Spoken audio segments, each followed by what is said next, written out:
In honor of Command Master Chief Joel Michael Propst. Yes, please rise for the arrival of the official party and remain standing until the completion of the national anthem.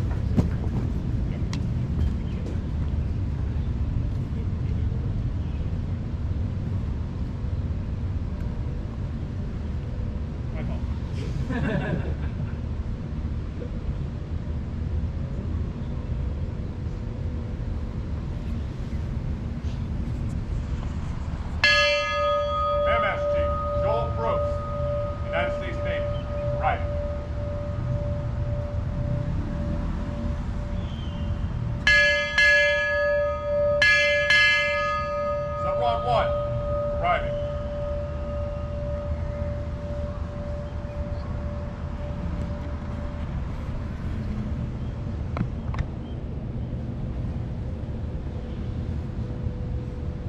Ladies and gentlemen, our national anthem.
Yes, please be seated. It is now my pleasure to introduce the guest speaker for today's ceremony, Commodore Mel Smith, Commander, Submarine Squadron 1.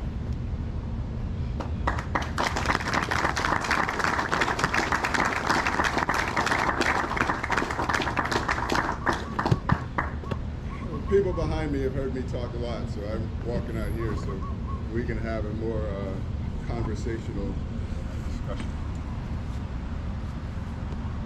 So to you all, those that have traveled from far, those that have traveled close, those still serving, distinguished guests, greetings. Greetings! Greetings. Greetings! Oh, there we go. So today is going to be a bit of an education for you. It's going to be an education, but it's going to be an education according to Mel Smith. And I'll talk about a few words and terms that are connected to the individual behind me that we're honoring in terms of his service. And we'll talk a bit about what retirement means, at least from my perspective. We're going to talk about the call. We're going to talk about service, that word. Talk about what it means to have a legacy. What does that mean? And we're going to talk about what it means to honor. And in the end, we connect that to celebrating life, celebrating service, celebrating an accomplishment. And we put honor on top of that. We'll talk a little bit about it. First, I'll talk about the word call. And when we talk about service, we talk about someone that made the decision, like Joel did a long time ago, to answer that call. What does that mean? What is that call? If I were to model that for you and talk about what it means from the standpoint of serving this nation, that call is a ring of a phone. It's a siren. It's a scream. It's something that compels some type of attention. And in terms of service to this country, it rings forever. It rings loud. It's unrelenting. It doesn't stop. It's not something you can silence because it has a purpose. It's asking someone to step forth and to give of themselves, to serve a need. And I can tell you, you look at the world right now and you walk around and see what's going on, there are a lot of needs out there. A lot of things that need to be answered. A lot of what Joel has been doing over the course of his career, offsetting the ills of the world. We need people to give because there's so much taking happening. There's so much self-centeredness happening that we need people to look outward and say, what can I do? So to answer the call means to step forward and to offer yourself. And just because Joel answered the call doesn't mean it goes away. It's there for us all. And why you answered it doesn't matter. The fact that you did is what is connected to what we're, in the end, like I said, celebrating today. So that call is connected to serving. And those behind me have heard me talk about serving a lot. I tell the ships, I tell the boats, serving is not a good deal. It is, if anybody was signing up for the service deal, the service transaction, hey, I'm going to go enter in a transaction of service with you. You're not going to like that business outcome. You're going to give a lot and get very little in return, at least from the standpoint of what we value as a society. See, that has to be flipped and recalculated some way for service to be meaningful to someone. It can't be in terms of equity. I give and I receive. It's got to be something else that we value in terms of service. It means that Joel back there,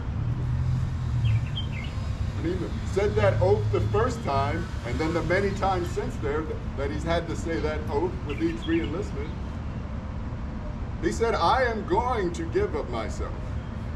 I am going to contribute to something that is greater than me, greater than I will ever be alone, and try to make a difference in this world. Now we wear the cloth. We serve the nation in the arms of combat. Submarining, Army, Navy, Air Force, Marines, but that is one facet, and we all can relate to service. And Joel's service that we honor today, and again, I'm going to talk about what that means, is part of that. Legacy. So I am not a Latin person. I don't know that much about Latin, but I know words are related and they sound the same, and that means they probably have some connected Latin root. So legacy. Legend? What is legend? Legend talks about some long-standing note, footnote, memory that will outlast you. Outlast your contribution, outlast what you have done, outlast the deed, the action, the event. It is legendary, meaning that it will never be forgotten. Like Derek Jeter for the world champion New York Yankees. It's indisputable, he's a legend. We still to this day talk about Patton-esque qualities in someone. Well, where did that come from? Who's this Patton guy? He's been gone a long time. His service was many years ago, yet we still honor it. If that's not legendary, I don't know what is. So what does it mean to leave your legacy, to create your legacy, to contribute to it?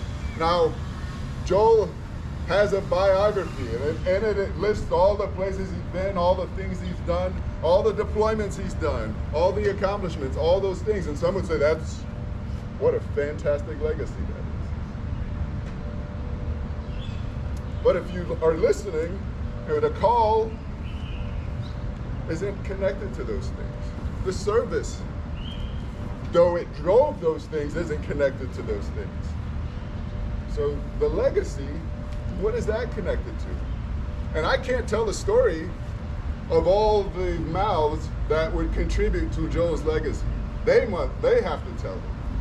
they'd be the ones to be able to offer to you what he has made in terms of their lives, what difference he has made, the people that they are, the better fathers, the better brothers, uncles, aunts, whatever, what have you, that they are in society, the better servicemen that they are in to this country.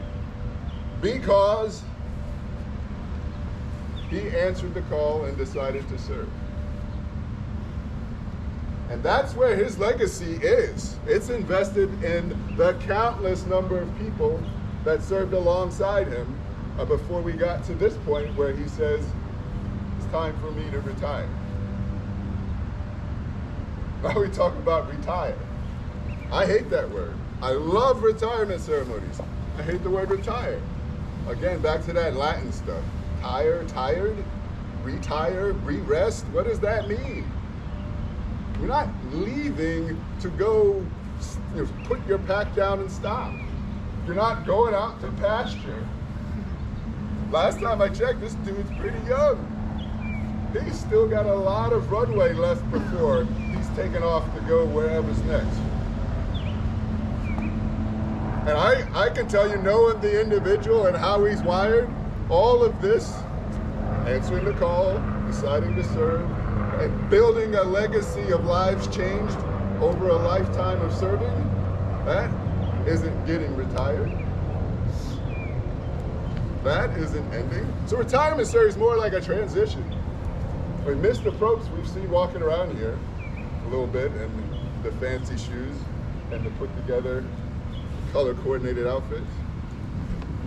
Although he could never be as color coordinated as he was in uniform, he does try to do so now in his new role, but he still has the opportunity to build on everything that he has done for this nation, and he will continue to do that, and his legacy will continue.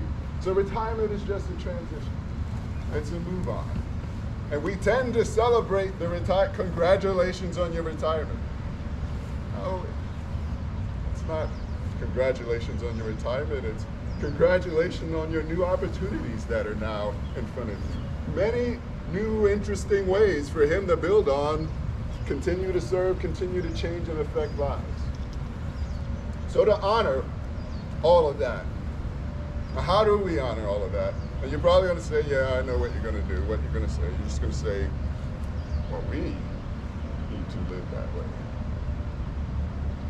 We need to find it in ourselves to serve the right way and find ways to take his legacy and build the branches so that we grow that tree. He's done the job and given us a big solid trunk with some deep roots that are connected to real and substantial things. Principles, duty, honor, country. So how do we honor what he's done as we sit here standing in his retirement to say, we have the watch, thank you for your service? We go and lean into ours. Whatever role, whatever place, whatever that might be, find a way to give to offset all the taking. And then one day, if we can get that tree big enough and wide enough, maybe it will contribute to making that phone not ring as loud as it is now. Maybe it can finally be put to rest because it doesn't need to be calling people because we're already there. We're already doing it. So, thank you for listening to my bit of a rant today. I will end by connecting to the individual that asked me to talk to you and honor him by telling him that I caught him towards the end of his Navy service, but I feel like I knew him all my life.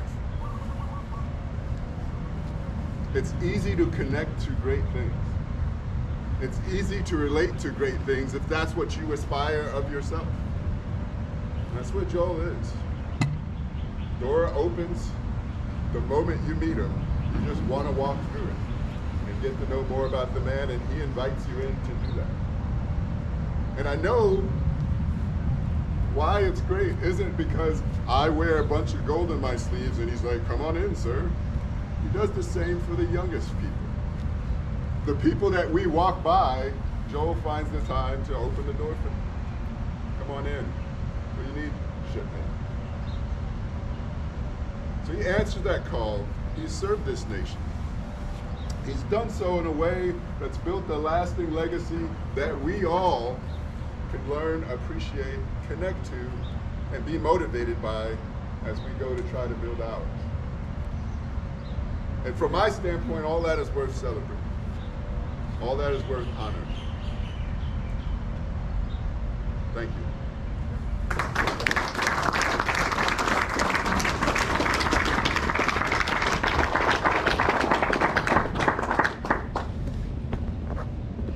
Yes, please rise, military members.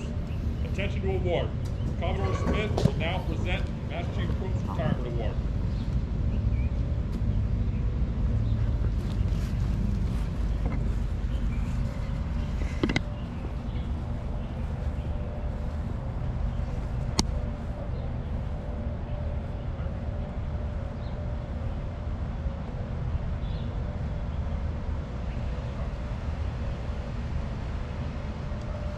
President of the United States takes pleasure in presenting the Meritorious Service Medal to Command Master Chief Joel Propst for service as set forth in the following. For outstanding meritorious service as Command Master Chief, Commander Submarine Squadron 1 from April 2018 to June 2021, demonstrating extraordinary leadership coupled with operational experience. Master Chief Propst adeptly influenced the warfighting readiness of 9 submarines within the Pacific Fleet area of responsibility. With precision, he engaged Submarine Squadron 1 leadership in the successful preparation and execution of a deployment cycle West Pacific and Fifth Fleet, as well as 2 interfleet transfers to the Atlantic Fleet. Through superb technical leadership, he also mentored 9 chiefs of the boat, which increased personal readiness and serial condition. Because of his direct engagement at the waterfront, chief petty officers prioritized the welfare and professional development of their submarine crews, resulting in the completion of missions vital to national security, including first ever endeavors that allow for new established initiatives that will advance warfighting capabilities. Lastly, he diligently aided in transforming Submarine Squadron 1 into the Special Operations Forces electronic warfare lead for the force. Master Chief Propst's exceptional professionalism, personal initiative, and loyal devotion to duty reflected great credit upon him and upheld the highest tradition of the United States Navy.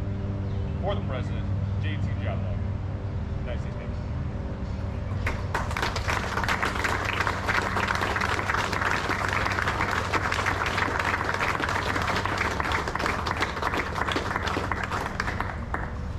Yes, please be seated. Commodore Smith will now present Master Chief Propst with his fleet retirement letter.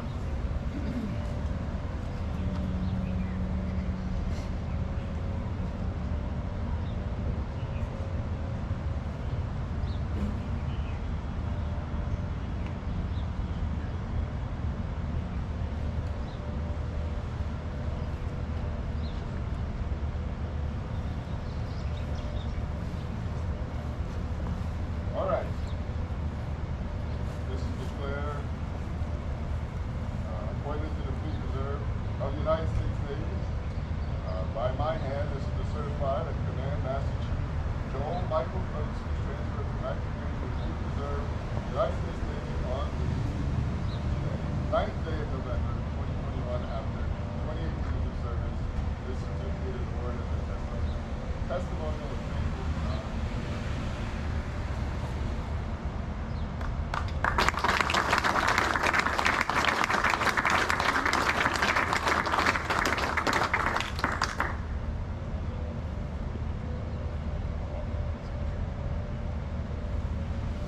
Ladies and gentlemen, it gives me great pleasure to introduce Command Master Chief Joel Propst.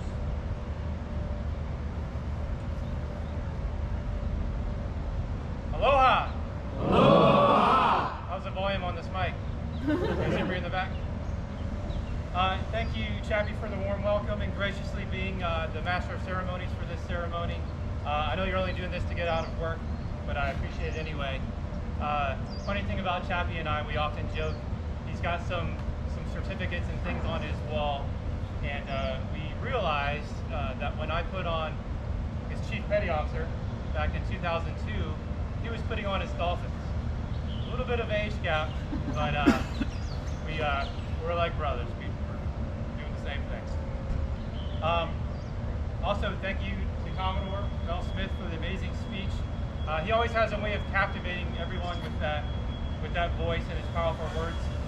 I'll tell you, sir, before you got here, we got a little bit of a pre-warning about you, and we were told that your nickname was 99% business, 1% body fat. And I will tell you that some of that is true. He's probably 1% body fat, and he is strictly business, but he is all about having a good time and supporting the sailors and taking care of all of us. He is just a great individual that I have the great honor of serving with and for, and I call him a true friend. I'll tell you, I was a little nervous about being on the stage with these guys. Those are some good-looking individuals. So I decided a month ago, I'm going to drop 5 pounds, and I'll look a little better in uniform. So I'm proud to say I'm 10 pounds away from that goal this morning. Working hard. I'd like to point out another thing on my uniform, other than this beautiful lei from Saya and Jason Negron. These are my original fish from December 10th, 1995. My original scuba pin from August 1998. And then I'm wearing my USS Tucson flank owner belt buckle, also from, I guess, 1995, which is kind of worn down, but I figured I would break it out for today's ceremony. Thank you to Marlon and Devin for setting this up, making it a special day for us. Obviously, they didn't do everything alone. I've got an entire wolf pack here that did so much and helped us. Special thanks to Calvin, Justin, James, and Caleb for the extra work, and I know we're going to see Caleb's work here in a little bit on the shadow box. Welcome to Commodore Majewski, who, by the way, got his initial TMA and fire control training from myself on Tucson when we were young nubs together. Thank you, sir, for always being a great shipmate and a great friend. Welcome to all my friends shipmates. Some of us go pretty far back. I see JJ Adams in the crowd. We served together, it's been 14 years ago now, on USS Pasadena, where we got to shoot a Tomahawk missile into California, so not bad. Then we put our stars on our anchors just a few months later, so lots of people that I can go back with. I see Wayne Ryan in the crowd. Wayne was a young second-class radioman on Albany, who is now a lieutenant at SubPac, and he's headed out to Guam to be in a squadron. Congratulations, Wayne. Larry Williams is here. We go all the way back to A and C school time frame, which would be 1994-ish, to date ourselves. Thank you to Fred Capria, Paul Jerzak, Captain Terry for hiring me, which allowed me to afford all the beer and food that we'll be enjoying right after this. Thank you, sir. Thanks to the Pacific Fleet Band for your music. You guys are always awesome. You sound great. I appreciate having your talents on display at this historic site. Special welcome to my dad, John, and my brother, Jeff, who flew out from South Florida for this. I love you, and thank you for putting up with the COVID shenanigans to make it out here. My dad is actually 74 years young, and we took him ziplining last week. So we're having a good time out here.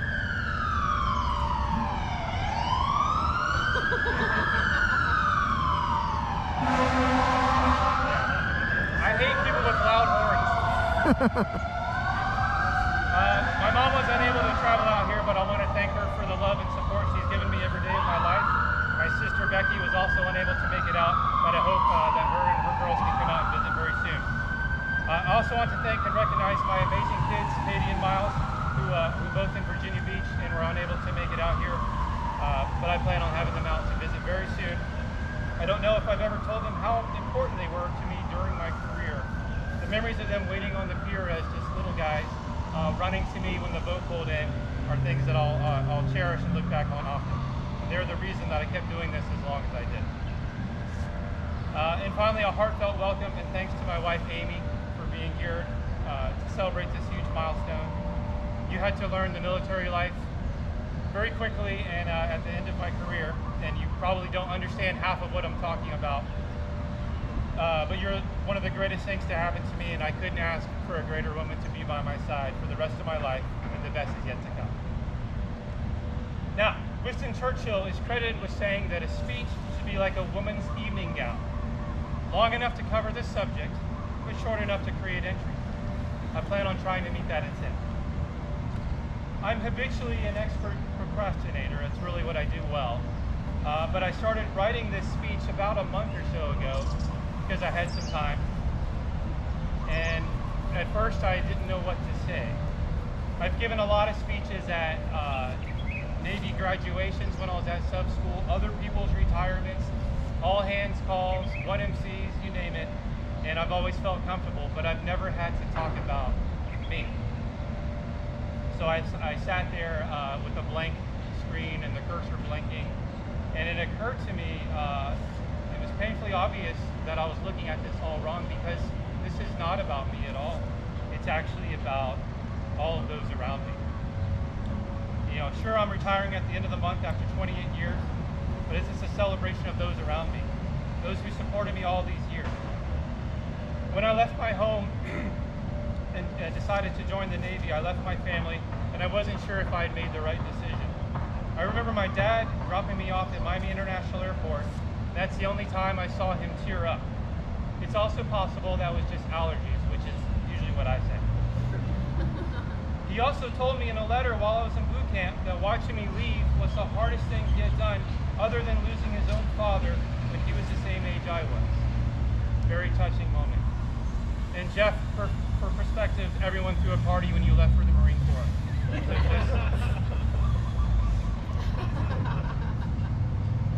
I say all that to say that when I left my immediate family November 23rd, 1993, I gained an enormous amount of family over the years.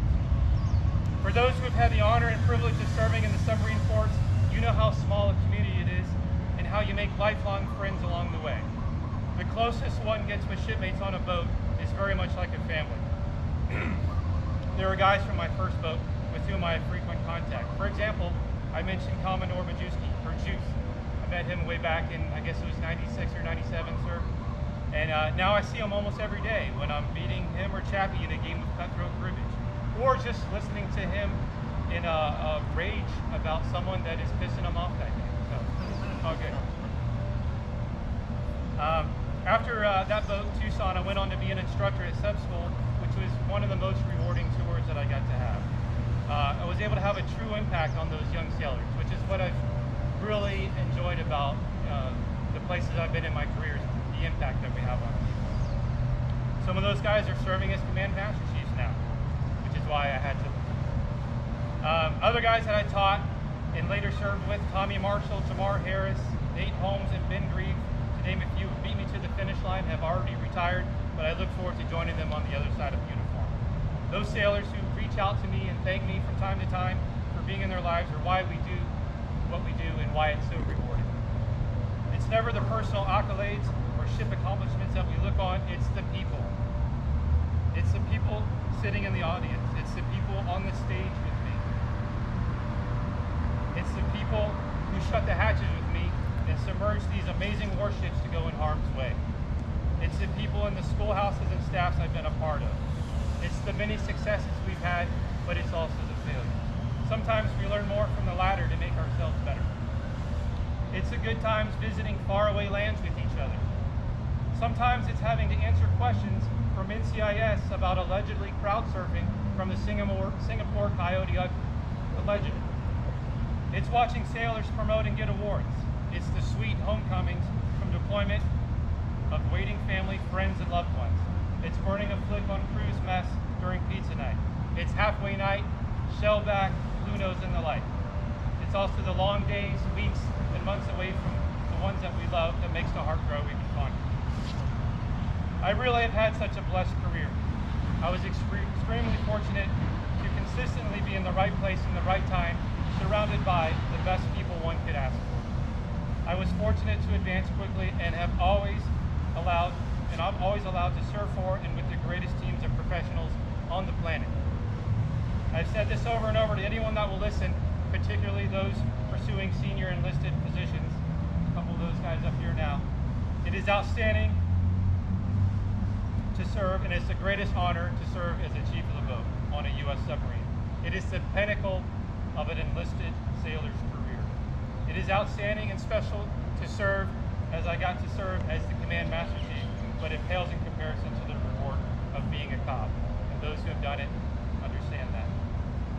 The sheer responsibility of leading an entire crew through all the ups and downs of submarine life is indescribable. Some of my fondest memories come from making history on USS Albany with some of the greatest sailors I've had the pleasure of serving. Well, hopefully Mr. Church will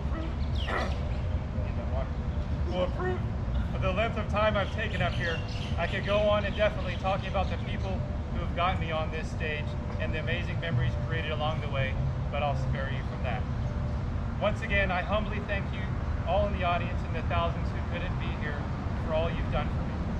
28 years goes by surprisingly fast, and I wouldn't trade it for any other life. Like JFK famously said, any man who may be asked in this century what he did to make his life worthwhile, I think can respond with a great deal of pride and satisfaction. I served in the United States Navy. That rings true with me, but I think I received so much more than that. I got to be a submariner. I got to be a chief petty officer. I got to be a cop twice. I got to be a CMC at the #1 submarine squadron. Very few people get to say those things, but most important, I got to be a shipmate with thousands of awesome humans. It is my great honor to rest my oars after 28 relentless years and to be able to close it out at such a great command like Submarine Squadron 1, Wolfpack 1 Tech 41, #1 and 41. Thank you all for being here with me. I look forward to seeing you at the reception after, as well as in the future, as I'm staying right here. I just will be wearing a different uniform. Thank you.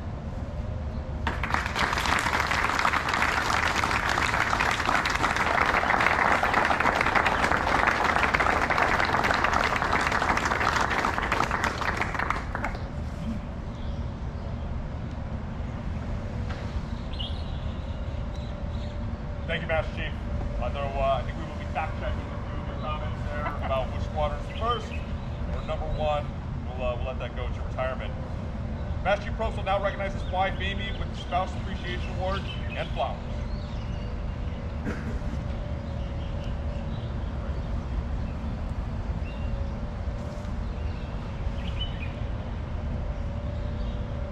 Amy, will you please join us up front? Very good.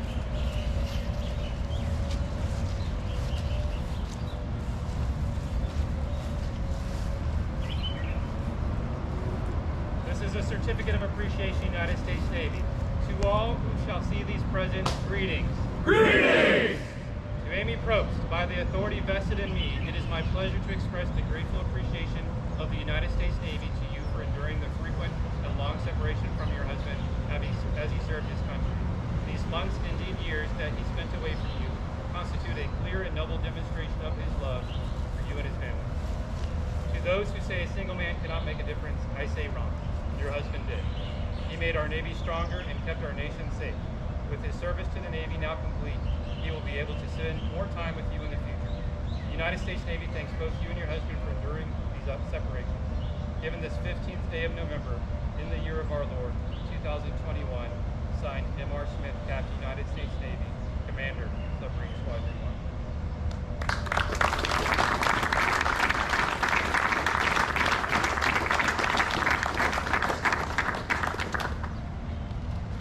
As a token of my appreciation,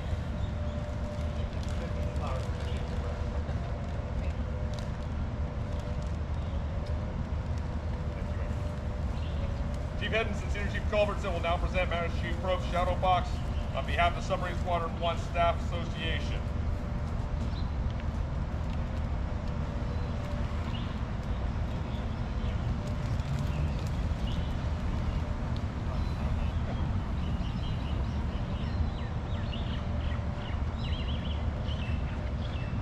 A fine sword, a brace of pistols, a rifle, or maybe a sea chest of fine wood bound in brass was presented to remind the retiree of crews and ships he had served with. Master Chief Propst, your shuttle box depicts your career achievements in the United States Navy. It includes your many personal awards and the uniform devices indicating the ranks through which you progressed as you worked your way up the advancement ladder.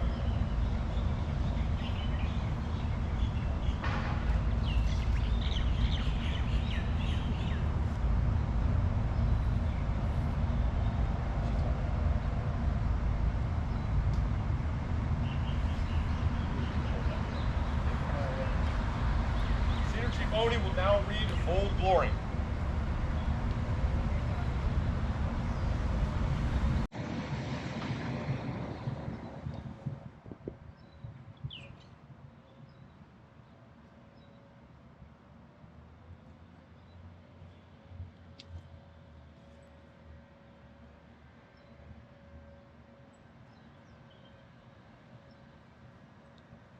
I am the flag of the United States of America.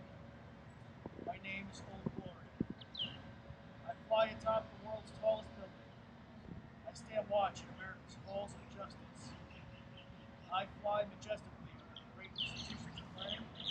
I stand guard with the greatest military power in the world. Look up and see me. I stand for peace, honor, truth, and justice. I stand for freedom. I am confident. I am arrogant. I am proud. When I am flown with my fellow banners, my head is a little higher. My colors a little truer. I bow to nothing. I am recognized all over the world. I am worshipped. I am saluted. I am respected. I am revered. I am loved. I have fought every battle, every American war. More than 200 years. Gettysburg, Shiloh, Appomattox, San Juan Hill, the trenches of France, the Argonne Forest, Anzio, Rome, beaches of Normandy, Guam, Okinawa, Tarawa, Korea, Vietnam, Persian Gulf, and the scores of places long forgotten by all, except those who were there with me. I was there. I led my sailors and Marines. I followed them. I watched over them. They loved me. I was on a small hill on Iwo Jima. I was dirty, battlefield worn, and tired by my sailors, my Marines. They cheered me, and I was proud. I was at Ground Zero in New York City on September 11th, as cowardly fanatics attacked America. I was raised in the ashes of once proud buildings by brave firefighters, heroes who risked their lives to save others, showing all that America, although bloody, could never be beaten. Those who would destroy me will now win, for I am the symbol of freedom.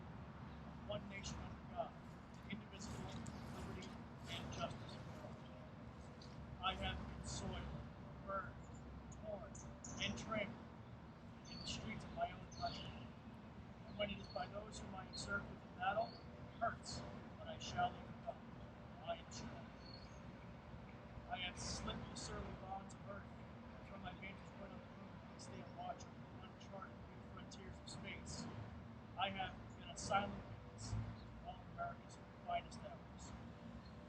But my finest hour comes when I am torn in strips to be used as bandages for my wounded comrades on the field of battle.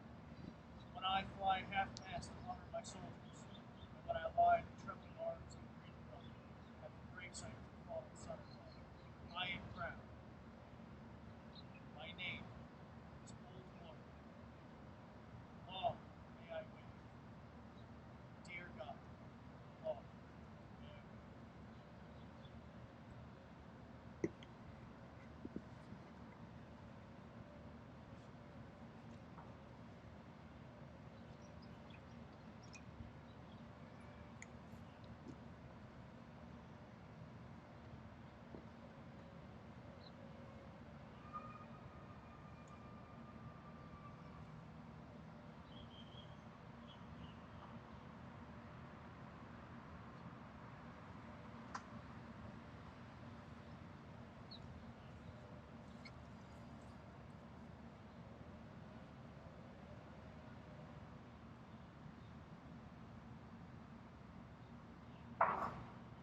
Chief Petty Officers, retired and active in duty, attention.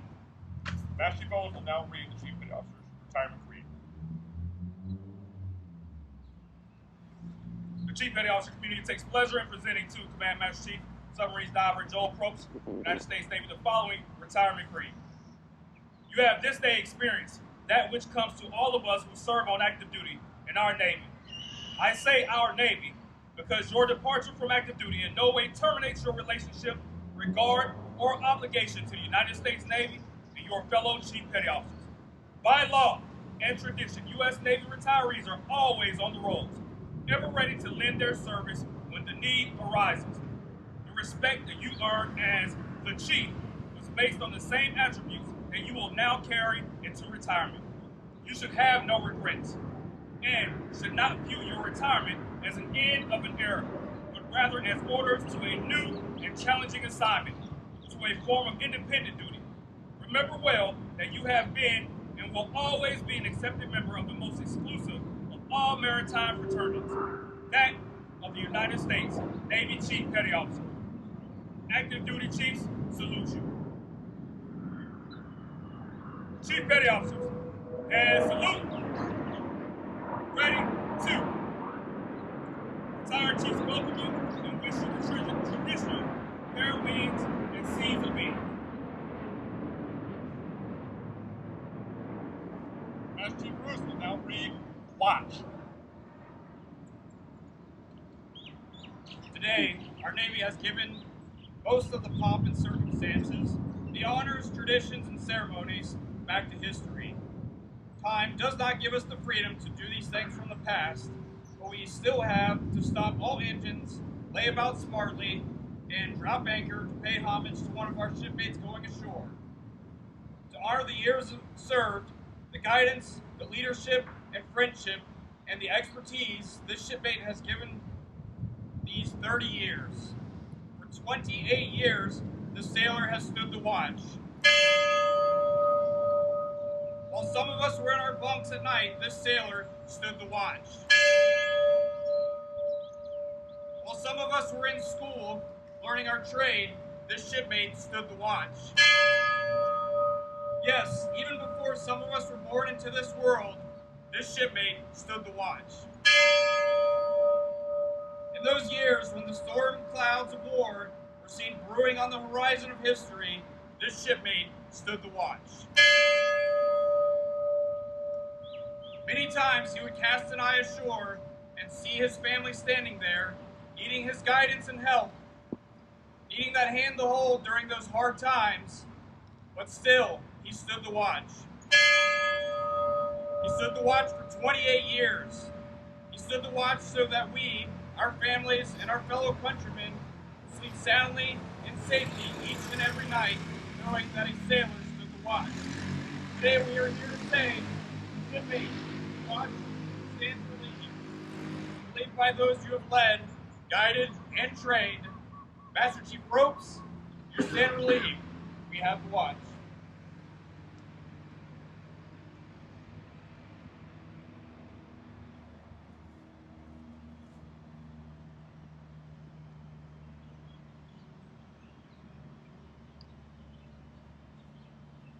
Ladies and gentlemen, Master Chief Propst will now report to Commodore Smith and request permission to go ashore for the last time.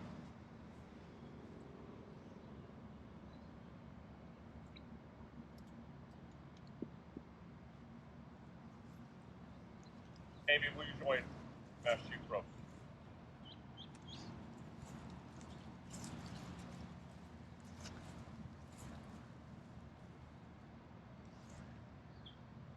Commodore Smith. Let's mission go ashore.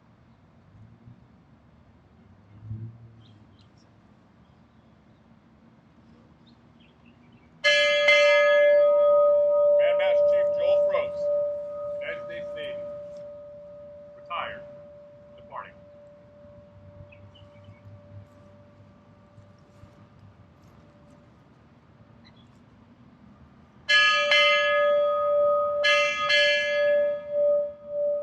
Round one, departing. Ladies and gentlemen, this concludes this morning's ceremony. On behalf of Joel and his family, Thank you very much for taking part in the time-honored ceremony. You are all invited to attend the reception in honor of Joel at Rockwood Hall tonight.